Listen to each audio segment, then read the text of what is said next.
ರಾಜ್ಯ ಸರ್ಕಾರದಿಂದ ನಿಮ್ಗೊಂದು ಭರ್ಜರಿ ಗುಡ್ ನ್ಯೂಸ್ ಅನ್ನ ಕೊಟ್ಟಿದ್ದಾರೆ. ಇನ್ನು ಆಫ್ಲೈನ್ ಬದಲಿಗೆ ಆನ್ಲೈನ್ ನಲ್ಲೇ ಕೇವಲ ಬರೀ 2-3 ದಿನದಲ್ಲಿ ನಿಮಗೆ ಈ ಒಂದು ಸರ್ಟಿಫಿಕೇಟ್ ಸಿಗತ್ತೆ.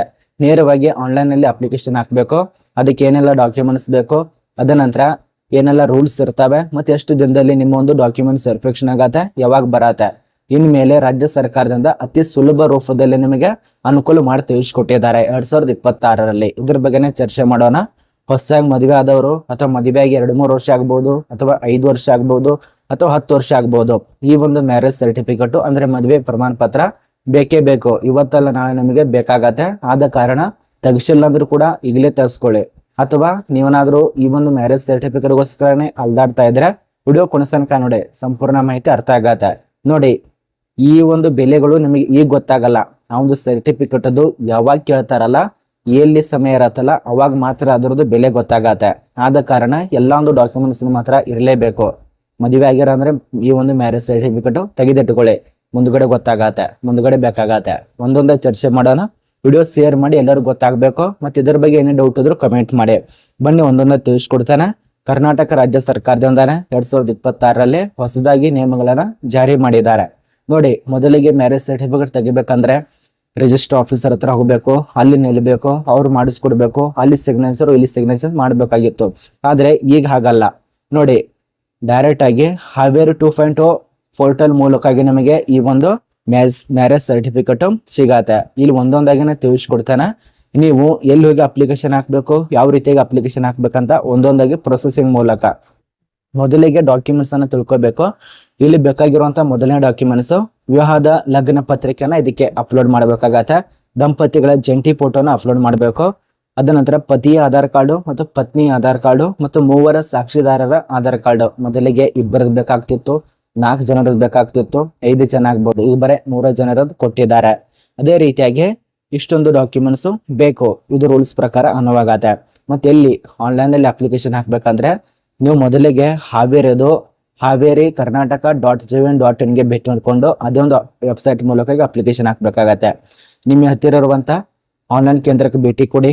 ಬಾಪೂಜಿ ಸೇವಾ ಕೇಂದ್ರ ಅಥವಾ ನಗರವನ್ನು, ಬೆಂಗಳೂರನ್ನು, ಕರ್ನಾಟಕವನ್ನು, ಈ ರೀತಿಯ ಸೇವಾ ಕೇಂದ್ರ ಇರ್ತವೆ, ಅಲ್ಲಿಗೆ ವಿಸಿಟ್ ಆಗಿ.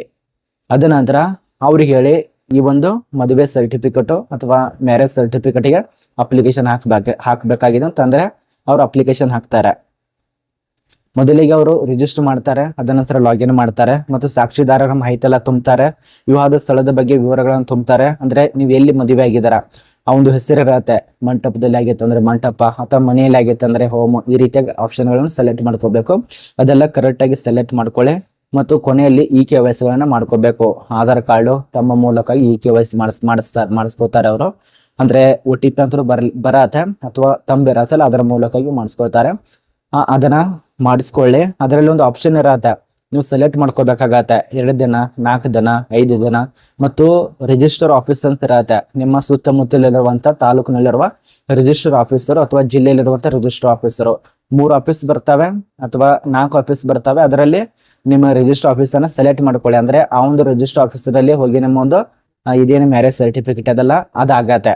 ಆದ ಕಾರಣ ಅವರು 4 ದಿನ ಒಂದು ವರ್ಕಿಂಗ್ ಡೇ ಇರತ್ತೆ. ಆ ಒಂದು ವರ್ಕಿಂಗ್ ಡೇದಲ್ಲಿ ಪ್ರತಿಯೊಂದು ಮಾಹಿತಿಯನ್ನ ಚರ್ಚೆ ಮಾಡಿ ಅಪ್ರೂವಲ್ ಮಾಡ್ತಾರೆ. ಅದ ನಂತರ ನೀವು ಆನ್ಲೈನ್ ನಲ್ಲಿ ಆ ಒಂದು ಸರ್ಟಿಫಿಕೇಟ್ ಅನ್ನ ಡೌನ್ಲೋಡ್ ಮಾಡ್ಕೋಬಹುದು. ಇಷ್ಟೇ ಪ್ರೊಸೆಸಿಂಗು. ಅಷ್ಟಿದೆ ಅಂತೇಳಿ ಹೆಂಗ್ ಬೇಕಾದಂಗ ಅಪ್ಲಿಕೇಶನ್ ಹಾಕೋಬೇಡ. ಅಧಿಕೃತವಾಗಿರುವಂತ Haveri.Karnataka.gov.in ಗೆ ಭೇಟಿ ನೀಡಿಕೊಂಡು ಅಪ್ಲಿಕೇಶನ್ ಹಾಕಬೇಕು. ಅದ ನಂತರ ಇದು ಸಂಪೂರ್ಣವಾಗಿ ಆನ್ಲೈನ್ ಕೊಟ್ಟಿದ್ದಾರೆ. ಈಗ ಸುಮಾರು 4 ದಿನದ ಕೆಲಸ ಆಗಿರತ್ತೆ ಇದು. ಇವತ್ತು ಅಪ್ಲಿಕೇಶನ್ ಹಾಕಿದ್ರೆ 4 ದಿನ ವೇಟ್ ಮಾಡಿ ವೆರಿಫಿಕೇಶನ್ ಆಗತ್ತೆ. ವೆರಿಫಿಕೇಶನ್ ಆದ ತಕ್ಷಣ ರೆಡಿ ಮಾಡ್ತಾರೆ. ನಂತರ ನಿಮಗೆ ಅದಾತಂದ್ರೆ ಮೆಸೇಜ್ ಕಳಿಸ್ಕೊಡ್ತಾರೆ ಅಥವಾ ಇಮೇಲ್ ಕೊಟ್ಟಿರ್ತಂದ್ರೆ ಇಮೇಲಿಗೆ ಬರತ್ತೆ. ಅದನ್ನ ಡೌನ್ಲೋಡ್ ಮಾಡ್ಕೋಬಹುದು. ಈ ರೀತಿಯ ಪ್ರೊಸೆಸಿಂಗ್ ಇರತ್ತೆ. ಮತ್ತೆ ಇನ್ನೊಂದು ಪ್ರಮುಖವಾದ ಮಾಹಿತಿ, ಕರೆಕ್ಟ್ ಆಗಿರುವಂತ ಮಾಹಿತಿನ ತುಂಬಿ. ಅಲ್ಲಿ ಮದುವೆ ಆಗಿತ್ತು, ಹಿಂಗಾಗಿತ್ತು, ಅಲ್ಲಿ ಆಗಿತ್ತು, ಅವೆಲ್ಲ ಮುಖ್ಯ ಆಗಲ್ಲ. ಕರೆಕ್ಟ್ ಆಗಿರುವಂತ ಮಾಹಿತಿನ ತುಂಬಿದ್ರೆ ಮಾತ್ರ ವೆರಿಫಿಕೇಶನ್ ಆಗುತ್ತೆ. ಮತ್ತು ಕರೆಕ್ಟ್ ಆಗಿರುವಂತ ಮಾಹಿತಿ ಇದ್ರೆ ಮಾತ್ರ ನಮಗೆ ಸರ್ಟಿಫಿಕೇಟ್ ಸಿಗತ್ತೆ. ಅದರದೇ ಆಗಿರುವಂತ ಶುಲ್ಕ ಇರತ್ತೆ, ಅದು ಕೂಡ ಆನ್ಲೈನ್ ನಲ್ಲಿ ಪಾವತಿ ಮಾಡಬೇಕು. ಮತ್ತೆ ನಿಮ್ಮೆಲ್ಲ ತಮ್ಮೇಲೆ ಕೂಡ ಆನ್ಲೈನ್ ನಲ್ಲಿ ಸಲ್ಲಿಸಬೇಕು. ಆ ಒಂದು ರಿಜಿಸ್ಟರ್ ಆಫೀಸ್ಗೆ ಹೋಗುವಂತ ಅವಶ್ಯಕತೆನಿಲ್ಲ. ಈಗ 2026ರಲ್ಲಿ ಈ ರೀತಿಯಾಗಿ ಬಂದಿರತ್ತೆ. ನಿಮ್ಮ ಹತ್ರ ಮೇಲೆ ತಿಳಿಸ್ಕೊಟ್ಟಿರುವಂತ ಎಲ್ಲಾ ಡಾಕ್ಯುಮೆಂಟ್ಸ್ ಬೇಕಾಗತ್ತೆ. ಮತ್ತೆ ಈ ರೀತಿಯಾಗಿ ಅಪ್ಲಿಕೇಶನ್ ಹಾಕಿ. ಇದು 2026ರಲ್ಲಿ ಬಂದಿರುವಂತ ಮಾಹಿತಿ. ಮತ್ತೆ 18 ವರ್ಷ ಯಾರ್ಯಾರು ಮೇಲ್ಪಟ್ಟಿದಾರಲ್ಲ ಅವರಂತೂ ಈ ಒಂದು ಡಾಕ್ಯುಮೆಂಟ್ಸ್ ನ ತಕೊಳ್ಳಿ. ಮೊದಲನೇದಾಗಿ ಆಧಾರ್ ಕಾರ್ಡು, ಅದಿದ್ದೇ ಇರತ್ತೆ ಬಿಡಿ.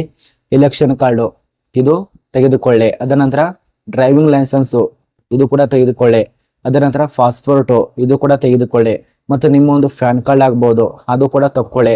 ಮತ್ತು 18 ವರ್ಷ ಆದ್ಮೇಲೆ ಏನೆಲ್ಲ ಡಾಕ್ಯುಮೆಂಟ್ಸ್ ಬೇಕಲ್ಲ, ಇನ್ನೇನು ಹತ್ತತ್ತೆ ಗೌರ್ಮೆಂಟ್ ಡಾಕ್ಯುಮೆಂಟ್ಸ್ ಅನ್ನ ತೆಗೆದುಕೊಳ್ಳಿ. ಮುಂದ್ಗಡೆ ಗೊತ್ತಾಗತ್ತೆ ನಮಗೆ, ಈಗ ಗೊತ್ತಾಗಲ್ಲ.